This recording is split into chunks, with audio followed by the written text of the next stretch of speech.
Alright, now let's look at the specials.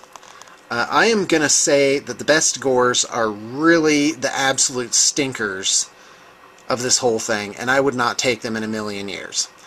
And that's because they lose the massed ranks advantages of 8th edition, and quite frankly they are not that killy. And they've got a pathetic initiative of 3, which is everything. Harpies, you want some harpies as troubleshooters for sure. And Centigores, I gotta tell you, I'm not feeling it with the cavalry these days, and I don't see Centigores being any different. Minotaurs, I think Minotaurs are winners. I think Razor Gore Chariot, Beast Chariots, those are both good for supplementing a foot unit, which is really their proper role, in my opinion.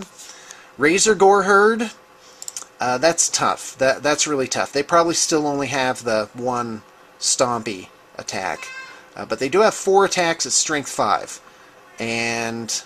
but really they're just not going to have the other advantages, so that's tough. But there's some good conversion possibilities there. Might be worth it to give them a try. Not really sure on those. All right, let's talk about the heroes. I'm looking at a lot of expensive stuff here. A Gore Bowl in a unit of Minotaurs. Wow, that is really going to give them some not much needed oomph, but it's going to give them some oomph. But you also have to consider Minotaurs are only 55. The Gore Bowl is wow, I do pronounce things weird. So the Gore Bowl is 160. Basically, you can get 3 Minotaurs for the cost of 1 Gore Bowl. With that in mind, I would pass this guy over.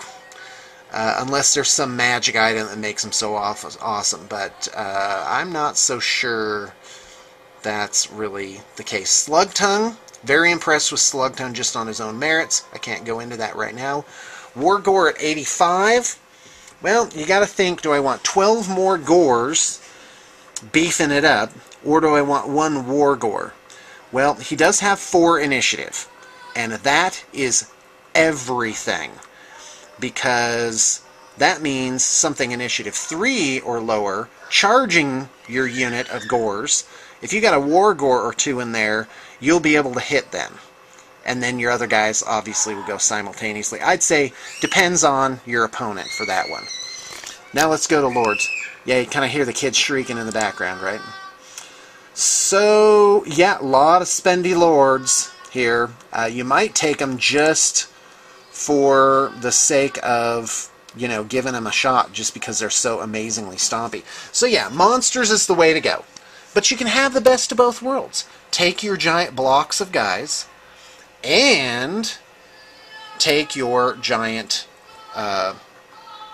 beasts and minotaurs and stuff. At least take 2 big blocks of beastmen just to have the ambush ability on at least one thing. Oh, and I have been really just absolutely a huge fan of taking Ungors as skirmishers with bows, because that will freak people out, and they are throwaway units.